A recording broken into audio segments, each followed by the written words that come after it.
Irmãos queridos, vamos abrir nossa Bíblia no livro do profeta Ageu. Chegamos hoje ao final da exposição deste livro, o último trecho, Ageu capítulo 2, versículos de 20 a 23. Acompanhem a leitura da palavra do Senhor com reverência e com fé. Faça essa leitura. Diz assim a palavra do Senhor, Ageu capítulo 2, versículos de 20 a 23.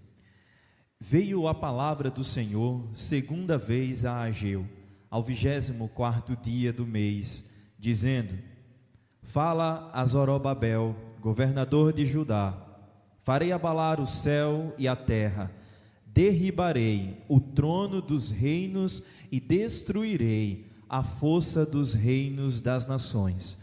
Destruirei o carro e os que andam nele, os cavalos e os seus cavaleiros cairão, um pela espada do outro. Naquele dia, diz o Senhor dos exércitos, tomar-te-ei, ó Zorobabel, filho de Salatiel, servo meu, diz o Senhor, e te farei como um anel de selar, porque te escolhi, diz o Senhor dos exércitos. Amém. Oremos ao Senhor mais uma vez. Senhor Deus, estamos aqui reunidos, Pai, como já oramos, falamos e cantamos ao Senhor, bendizendo o Teu nome, a fim, ó Deus, de termos deleite no Senhor.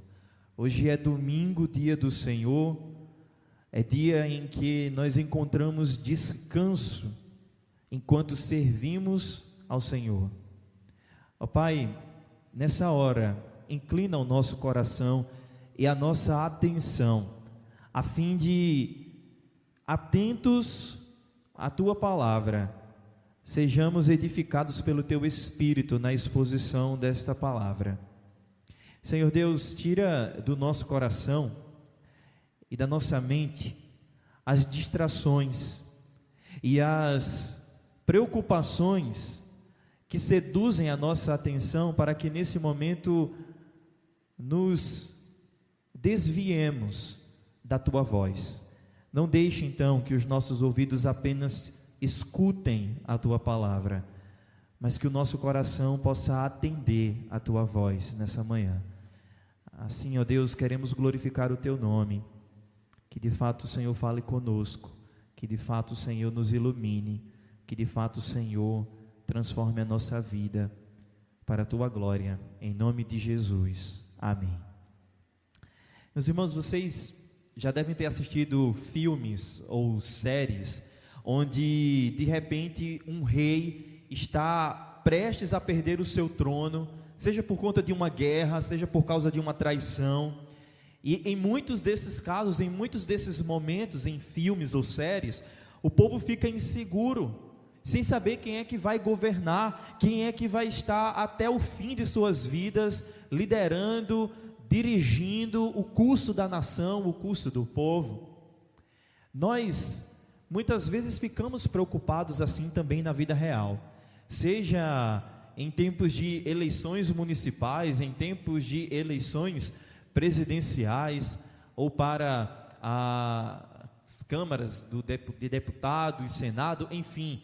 Ficamos preocupados muitas vezes com quem vai dirigir e cuidar da nossa nação, da nossa terra. Muitos são os problemas, e quando a gente olha para um lado, para o outro, e pensamos na esfera política, os temas sempre são recorrentes. Precisa melhorar a educação, precisa melhorar a saúde, precisa melhorar a segurança pública, precisa melhorar a economia, tanta coisa precisa melhorar, que ao olharmos para o trono da nação, ou o lugar de liderança da nossa terra, nós ficamos preocupados e dizemos: Senhor, será que vai dar certo? Será que de fato nós conseguiremos viver neste lugar? Essa preocupação, meus irmãos, ela estava presente na vida do povo também aqui na época do profeta Ageu.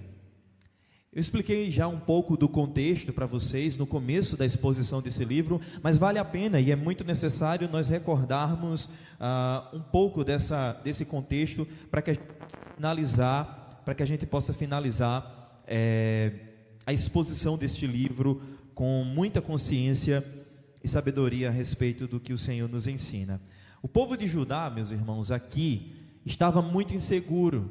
Lembrem-se, o povo que está aqui é um povo que sobreviveu ao cativeiro babilônico e que depois de 70 anos longe da sua terra recebe autorização para voltar à sua terra e reconstruir a sua terra com autorização do novo império que reinava sobre aquele lugar. Veja, Israel aqui, a terra de Judá especificamente, não era uma nação soberana, não era uma nação independente, ainda estava debaixo de um outro império que era aqui no momento o Império Persa. Na época do profeta Ageu, em que o Senhor levanta este homem a fim de tratar o coração do seu povo, nós temos o nome do rei, aquele que estava sentado no trono dirigindo as nações subjugadas. O nome dele era Dario. E este homem, ainda que usado pelo Senhor de maneira benevolente, tenha autorizado e dado recursos ao povo, autorizações ao povo para reconstruírem Jerusalém e a nação, este homem aqui, meus amados irmãos, não era um homem temente a Deus. Isso nos lembra aquilo que o Senhor fala na sua palavra, especificamente no livro dos Provérbios. O coração do rei está na mão do Senhor, e o Senhor inclina para onde Ele quer. Veja, isso nos começa a ensinar, a despertar, iluminar a nossa mente e o nosso coração, que seja quem for, esteja aonde estiver, tenha a responsabilidade, a obrigação, o dever que for, o coração de todas as pessoas está na mão do Senhor. É Ele quem dirige os nossos passos, é Ele quem dirige o nosso caminho, quem nos conduz pelo caminho, é Ele que tem o rumo da história, e Ele é quem conduz essa história. Irmãos, o povo aqui então estava vivendo novamente na sua terra, mas o rei, a liderança que estava agora sobre eles, não era o rei de fato, não era Dario que estava reinando em Judá, não era o próprio rei que tinha autorizado a volta deles, que estava ali com eles dizendo: não, vamos reconstruir o templo do Senhor, porque agora eu sou povo de Deus com vocês também, eu me circuncidei, eu estou aqui debaixo da aliança, como era no Antigo Testamento, eu creio no Deus de Abraão, de Isaque e de Jacó, quero ver esse templo reconstruído para adorar o Senhor juntamente com vocês. Não era Dario que estava lá. Dario colocou um governador, alguém que estava debaixo e que devia respeito e tinha responsabilidades ligadas ao Império Persa, e esse governador chama-se Zorobabel. Zorobabel era um judeu, meus irmãos, mas ele foi colocado pelo Império Persa. O governo dele não era próprio, o domínio dele não era independente, ele não era o rei de Judá, ele era um governador. Dito isso, meus irmãos, nós chegamos agora no final do capítulo do livro do profeta Ageu e observamos o povo com medo. Deus enviou, por meio da mão do rei Dario, Zorobabel para ser governador de Judá, mas quem garantia para aquele povo que um representante do povo, alguém que sabia das dores do povo, alguém que era do mesmo contexto daquela nação, que iria permanecer ali, que iria temer ao Senhor, que certamente continuaria a conduzir o povo nos caminhos do Senhor, quem poderia garantir isso para o povo? Veja, os mesmos anseios, os medos, os temores que nós temos, porque governador A, presidente B, liderança C está sobre nós, e não é crente, ou não é cristão, ou não tem os mesmos princípios que os nossos, e levam o nosso coração a temer sobre o rumo da nossa história, também estavam aqui sobre o povo. Zorobabel era judeu, sim, mas quem manda não é ele, quem manda é Dario. E se Dario um dia mandar tirar Zorobabel, e se ele se arrepender, e se ele mandar a gente de volta para as terras da Babilônia, quem pode nos garantir que de fato viveremos novamente na terra do Senhor, na terra santa, na terra que mana leite e mel? Vejam, irmãos, é diante desses anseios, porque Deus conhece o coração do seu povo e conhece o nosso coração, que o Senhor fala pela segunda vez naquele mês, no 7º mês. Você viu no começo do capítulo 2 que Deus falou com Ageu, lembrando o povo que ele encheria aquele templo e a terra com a sua glória. No 21º dia do 7º mês, Deus falou. Agora, 3 dias depois, no 24º dia, o Senhor fala novamente ao povo por meio do profeta Ageu. E o que Deus fala aqui, meus queridos, é o que eu quero então meditar com vocês nessa manhã. O Senhor, ele fala a respeito da sua soberania e sobre o reinado daquele que reina eternamente, o reinado do Messias. É sobre isso então que eu quero meditar com vocês, a soberania do Senhor. Deus é o Senhor da história. Veja novamente o que o Senhor fala nos versos de 20 a 22, por favor. Verso 20 nos informa que a palavra do Senhor veio uma segunda vez, naquele mesmo mês, para falar por intermédio de Ageu, no dia 24º, e a palavra do Senhor disse, olha agora para os versos 21 e 22, fala a Zorobabel, governador de Judá, farei abalar o céu e a terra, derribarei o trono dos reinos e destruirei a força dos reinos das nações, destruirei o carro e os que andam nele, os cavalos e os seus cavaleiros cairão, um pela espada do outro. Meus amados irmãos, o Senhor que criou terra, céu e mar, e tudo que neles habita, o Deus que criou o universo, e que tem controle sobre cada estrela, ao ponto de que Ele mesmo chama cada uma pelo nome, como o salmista nos diz no Salmo 147, esse Deus é quem governa verdadeiramente a nossa vida e todas as coisas. Somente Ele tem o poder, meus irmãos, de levantar reinos e de fazer esses mesmos reinos ruírem, caírem ao chão. Somente o Senhor tem poder de fazer se levantar sobre a terra um escolhido dele para fazer a vontade dele. E se o Senhor não quiser, não tem quem se levante sobre a terra. Essa não é uma verdade simplesmente dita aqui no livro do profeta Ageu, pelo fato do Senhor dizer que Ele tem poder de fazer abalar o céu e a terra. A Escritura como um todo revela isso para nós.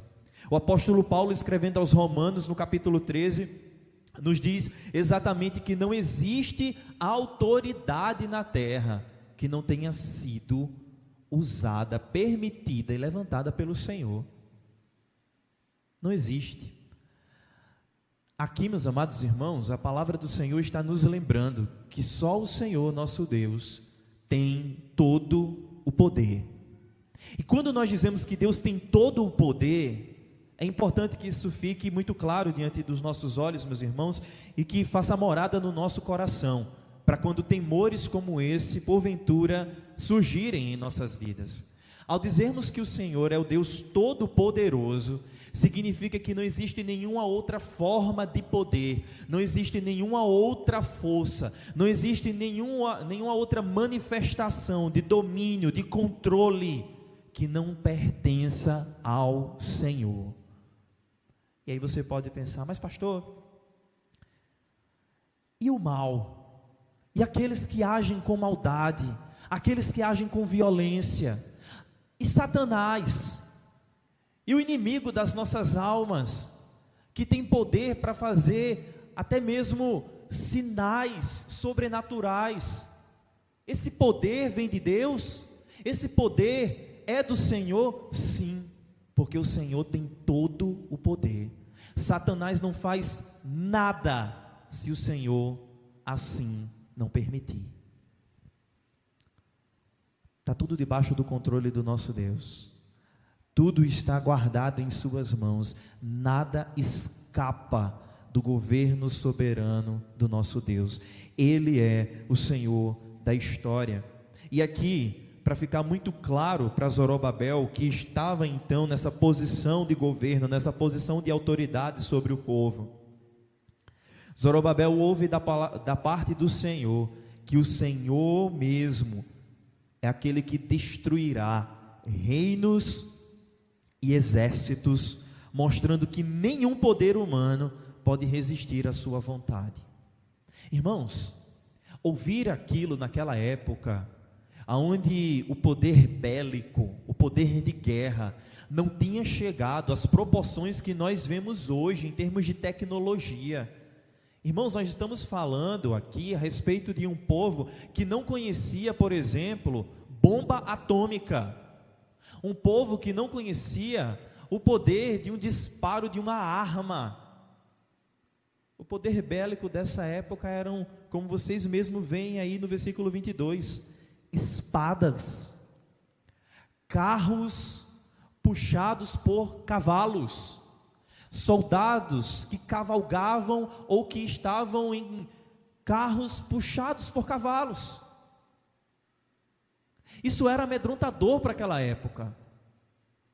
Você imagine para um povo que não conhecia a tecnologia que nós conhecemos hoje, em termos de meios de transporte, em termos de segurança individual, de exércitos tão bem equipados como os que existem hoje, mas ainda assim temiam, porque ver um cavalo todo aparentado, todo aparelhado, com um soldado empunhando uma espada na mão, meus irmãos, você não tinha para onde correr.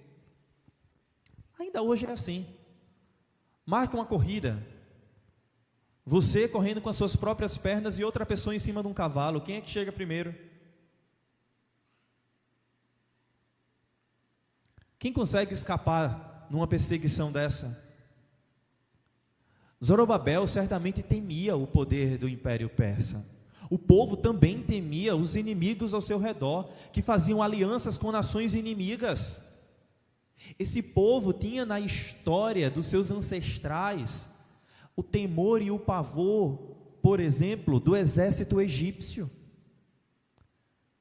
Esse temor, meus amados irmãos, muitas vezes habita o nosso coração. Talvez não porque o Brasil hoje sofra de ameaças vindas de nações vizinhas ou distantes de nós, como o mundo hoje assiste guerras, como por exemplo a Rússia e a Ucrânia, como por exemplo Israel ali junto contra vários grupos terroristas e o mais conhecido, o Hamas. E nós temos visto nas últimas semanas, agora depois de 2 anos, o Hamas entregando reféns e muitos deles mortos. Imagens terríveis. Crianças. Uma das imagens foi de 2 crianças, um bebê de 9 meses, que estava nas mãos deles. A gente olha para um negócio desse, meus irmãos, e só de imaginar algo parecido acontecendo conosco, nós tememos. Às vezes são falas indevidas, imprudentes do atual governo, que nos fazem colocar a mão na cabeça e dizer: Senhor, tem misericórdia do que esse homem acabou de falar, porque é capaz de ele estar fazendo inimigos. Se o nosso temor às vezes não é esse, às vezes nós tememos a violência interna do nosso país. Há poucas semanas nós vimos grupos completamente entregues à violência e à bandidagem aqui na nossa cidade, travestidos de torcedores de time de futebol. A Rua Real da Torre viu um horror há poucas semanas no bairro da Madalena. Arrastão,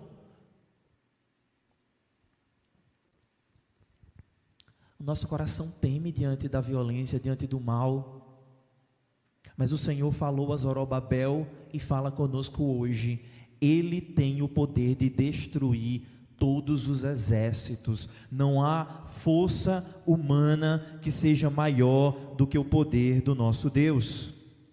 Veja o que ele diz no versículo 22: derribarei o trono dos reinos e destruirei a força dos reinos das nações. O Senhor tem toda a força, o Senhor tem todo o domínio, a força dele será destruída. E olha o que Deus mesmo vai fazer: destruirei o carro e os que andam nele. Deus dá garantias para o povo que Ele conduz a história. Ah, Senhor, o carro do bandido quebrou, mas ele vai descer do carro e vem me perseguir. O Senhor diz: eu destruo o carro e quem anda no carro. O cavaleiro está me perseguindo. O cavalo caiu no buraco, mas o cavaleiro agora está correndo atrás de mim. Deus destrói as duas coisas. Os cavalos e os seus cavaleiros cairão, um pela espada do outro. Veja, essa palavra aqui, meus amados irmãos, ainda que tenha sido dada ao povo em termos de futuro, Deus falando para Zorobabel e o povo também sabendo dessa verdade, daquilo que Deus ainda faria na vida do povo, não era algo inédito. Se o povo lembrasse daquilo que o Senhor já havia feito no passado, meus irmãos, nós podemos nos lembrar de vários momentos onde o Senhor fez com que exércitos inimigos se destruíssem um pela espada do outro. Não precisou um braço do povo de Deus se levantar e entrar na batalha, porque a batalha do Senhor, Ele mesmo resolve. Você sabe o que é que isso nos ensina, meus queridos? Você sabe o que é que isso traz ao nosso coração? Se nós tememos o futuro, ou se nós nos encontramos inseguros diante das mudanças, diante da inconstância, diante das incertezas, das faltas de garantia que nós temos nesse mundo, devemos nos lembrar que o Senhor, o nosso Deus, aquele que governa todas as nações e todos os eventos da história, Ele tem um controle absoluto, Ele cumpre os seus planos e Ele vence a batalha. Eu sei que você tem suas batalhas, eu sei que você tem suas dificuldades, eu sei que você tem suas lutas. Ah, pastor, o senhor não faz ideia, é um leão por dia que eu tenho que enfrentar, é dois, às vezes 3 leões por dia.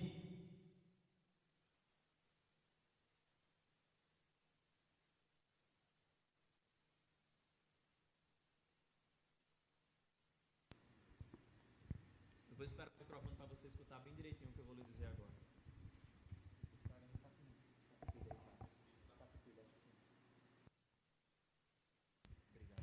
Som.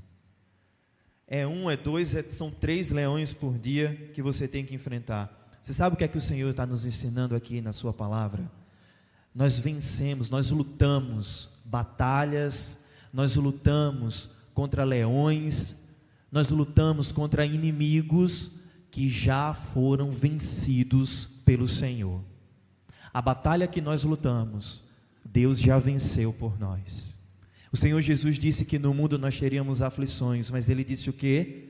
Tende bom ânimo, eu venci. O Senhor venceu, Ele é o dono da história. Mas olhe para o versículo 23.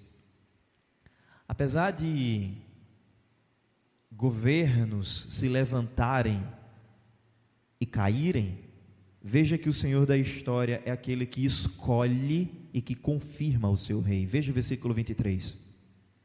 Naquele dia, diz o Senhor dos exércitos, tomar-te-ei, ó Zorobabel, filho de Salatiel, servo meu, diz o Senhor, e te farei como um anel de selar, porque te escolhi, diz o Senhor dos exércitos. Meus irmãos, o Senhor que conduz a história é aquele que coloca no trono para governar aquele quem Ele quer. Não sobe para o trono, não sobe para a liderança de nenhum lugar, em nenhuma circunstância, aquele que Deus não quis. Talvez a nossa mente comece a entrar em conflito nesse momento e a gente pense assim: mas pastor, quando um governador mau está no trono, foi Deus quem quis que ele chegasse lá?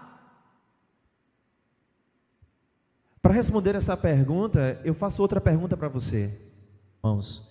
Esses homens eram descendentes de Davi, descendentes da linhagem de Davi. O Senhor já tinha dito por meio de outros profetas, por meio de outros homens, que a linhagem de Davi nunca sairia do trono. E isso não era simplesmente uma aliança, um acordo que o Senhor tinha feito com Davi e com os homens para um reinado terreno. Isso é uma palavra profética que se cumpre plenamente naquele que é o filho de Davi, a raiz de Davi, o descendente e merecedor do trono real, o Senhor Jesus Cristo. Quando você pega o Evangelho de Mateus no capítulo 1, você vai encontrar Zorobabel naquela genealogia. E quando o Senhor fala aqui para Zorobabel, dizendo: Zorobabel, você filho de Salatiel, você que é descendente de Davi, eu escolhi você como um sinal da minha aliança com meu povo. Deus estava dizendo: a despeito da escolha de Dario, fui eu quem escolhi Zorobabel, fui eu que coloquei você nesse lugar. E se o Senhor coloca, meus irmãos, se o Senhor faz, aqui está a garantia que traz paz ao nosso coração. O nosso Deus é Deus que promete e que cumpre, é Deus que diz que vai fazer e de fato faz. Ele não vai embora, Ele não nos abandona, Ele não se esquece do povo, Ele permanece conosco. A expressão aqui, anel de selar, era um símbolo de autoridade real e de confirmação da promessa de Deus. O anel de selar está na mão daquele que governa. Deus diz então a Zorobabel: farei de você como um anel de selar, porque te escolhi, diz o Senhor dos Exércitos. Todavia, meus irmãos, essa palavra, que é uma palavra profética, é um texto profético, ela tem o seu cumprimento pleno, não nesse momento, não nessa época, porque se você observar e estudar sobre a história de Israel, você vai ver que Zorobabel nunca se tornou rei de fato, Zorobabel nunca assumiu o trono de Israel, em primeiro lugar porque Israel nunca mais voltou a ser uma nação soberana. Depois do cativeiro babilônico, eles voltam, mas voltam sob a autorização do Império Persa. Eles permanecem ali debaixo do domínio persa, até que no período do Novo Testamento você vê Israel, mas ainda subjugada, não mais sobre o Império Persa, mas sobre o Império Romano. Depois que o Império Romano cai, Israel já nem existe mais, porque no ano 70 Jerusalém foi destruída. Do ano 70 depois de Cristo, e até o século passado, por volta dos anos 60, não existia uma nação chamada Israel.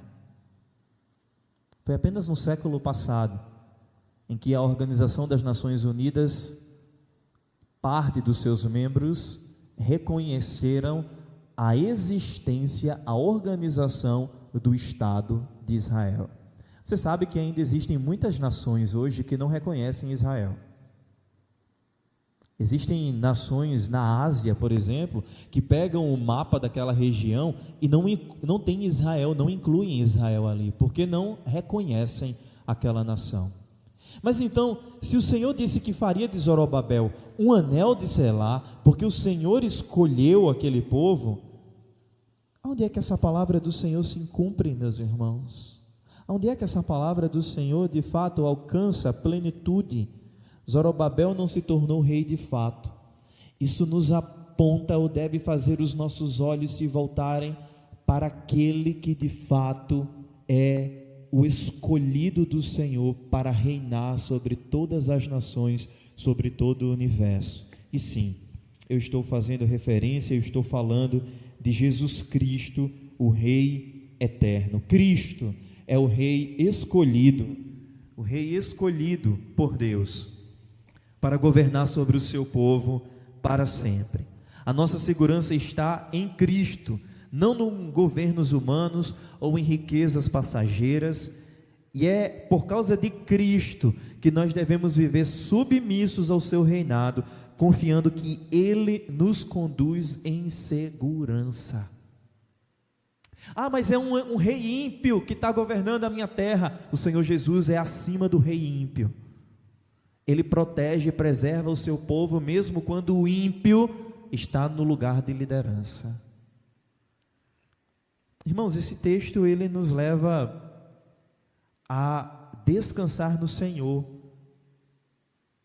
e a nos perguntarmos como é que nós devemos viver, como é que nós devemos conduzir a nossa vida diante das inconstâncias. Você vai no mercado e se surpreende com o preço das coisas, você volta para casa, sobre boa alimentação, uma hora esse programa diz que o ovo faz mal, outra hora o mesmo programa diz que o ovo faz bem. Uma hora o vilão de todas as nossas doenças é o açúcar, daqui a pouco o açúcar é uma coisa muito boa. Antes era o sal, agora é importante a gente comer sal. Você olha e você vê uma inconstância, você não sabe em quem confiar, você não sabe aonde está a verdade, você não sabe quem está no controle da sua vida, o que fazer diante disso, como viver. Volte os seus olhos para o monte. Faça como o salmista, eleva os olhos para o monte, de onde me virá o socorro. O meu socorro vem do Senhor, aquele que fez o céu e a terra. Nada está desgovernado diante do nosso Deus. Devemos nos submeter ao reinado de Cristo em nossa vida, irmãos. Você sabe o que é que isso significa? Nos submetermos ao senhorio de Cristo é fazermos aquilo que Cristo nos ordenou. Jesus disse: vós sois meus amigos, se fizerem aquilo que eu vos mando. E o que foi que o Senhor Jesus nos ensinou? O que foi que o Senhor Jesus mandou o seu povo fazer e assim obedecer? Nós podemos resumir em 2 grandes mandamentos. O Senhor Jesus disse: amarás, pois, o Senhor teu Deus de todo o teu coração, de toda a tua força, de toda a tua alma, de todo o teu entendimento, e amarás ao próximo como a ti mesmo. Se submeter ao reinado de Cristo, meus irmãos, é entender que nós vivemos nessa terra, mas nós somos cidadãos dos céus, e como tais cidadãos, devemos viver a ética do reino de Deus. Aquele que mentia, agora fale a verdade. Aquele que roubava, agora trabalhe para ter sustento. Aquele que antes se irava e guardava ódio, mágoa, curtia isso no seu coração contra seu irmão, agora se apazigue com ele. Aqueles que antes se embebedava, se entregava ao álcool, encha-se do Espírito de Deus. Isso é se submeter ao reinado de Cristo, é viver uma vida pautada, guiada, ordenada, segundo a palavra do Senhor. E por fim, meus irmãos, como é que nós devemos viver diante desse mundo inconstante? Devemos viver com esperança, sabendo que o reino de Deus é eterno e é inabalável. A terra pode tremer, o céu pode se abalar, mas o reino de Deus não se abala, e nós, como cidadãos desse reino, também não seremos abalados. Você pode se preocupar, você pode chorar, você pode sentir dores, nós podemos, irmãos, nos amedrontar, mas nós não seremos destruídos, nós não ficaremos desesperados, nós não sucumbiremos, porque o Senhor nosso Deus tem cuidado de nós. Faça uma coisa agora, nesse momento. Sabe as suas ansiedades, as angústias do seu coração, as preocupações, das mais bobas que alguém possa achar, até as mais complexas que você não sabe nem por onde começar a resolver. Pegue essas ansiedades agora, olhe para elas e faça aquilo que o Senhor nos ensina através do apóstolo Pedro, escrevendo a sua carta. Pegue as suas ansiedades e lance sobre Cristo. Coloque nas mãos do Senhor Jesus. Lance sobre Ele todas as suas ansiedades, porque Ele tem cuidado de vós. A graça do Senhor é o que nos sustenta e nos preserva, meus irmãos. A graça do Senhor é o que nos pode fazer descansar na soberania de Deus e viver como cidadãos do reino de Cristo, o verdadeiro Rei. Não tema, não se desespere, creia, ande em obediência com o seu Deus e viva em paz para a glória dele, em nome de Jesus, amém. Vamos ficar de pé e orar ao Senhor. Santo Deus, Tu és aquele que governa sobre toda a história. É o Senhor quem derruba, é o Senhor quem levanta reinos, autoridades, e é o Senhor que continua sustentando o Teu povo a fim de que nós não caiamos em destruição, nós não venhamos a sucumbir diante desse mundo tão difícil de caminhar. São muitos os buracos na nossa terra, são muitos os abismos que existem nesse mundo, mas é o Senhor quem nos sustenta com a Tua destra fiel. É por meio do Rei dos Reis, Senhor dos Senhores, Jesus Cristo, que o Senhor nos alcança com salvação todos os dias e nos preserva completamente. O Senhor cuida do seu povo, o Senhor ama o seu povo, e nós temos sentido e experimentado do Teu amor, mesmo em meio a dificuldades, e especialmente na hora da dor. Cristo é o verdadeiro Rei, é o verdadeiro Senhor sobre toda a terra. Os muitos governos se levantam, homens, mulheres, se acham senhores dessa terra, mas quando Jesus vier em glória, quando as milícias dos anjos se revelarem diante de todo o olho humano, muitos desses governantes vão se desesperar e ver que todo o domínio que eles tinham não passava de pó, não passava de areia em suas mãos, escapando pelos seus dedos. Revela então a majestade de Cristo, ó Deus, hoje em nosso coração, nos assegurando que o futuro é certo contigo, porque o Senhor cumpre as suas promessas. As nossas batalhas, a nossa luta contra o pecado, a nossa luta, ó Deus, diária, a fim de sermos um povo santo, é uma batalha já vencida pelo Senhor, é uma luta que já tem vitória decretada da parte do Senhor. Sustenta-nos então, Pai, anima-nos então, por Teu Filho amado Jesus, concede-nos a Tua paz e livra-nos do mal. É no nome do Senhor e Salvador Jesus Cristo que assim nós Te oramos. Amém.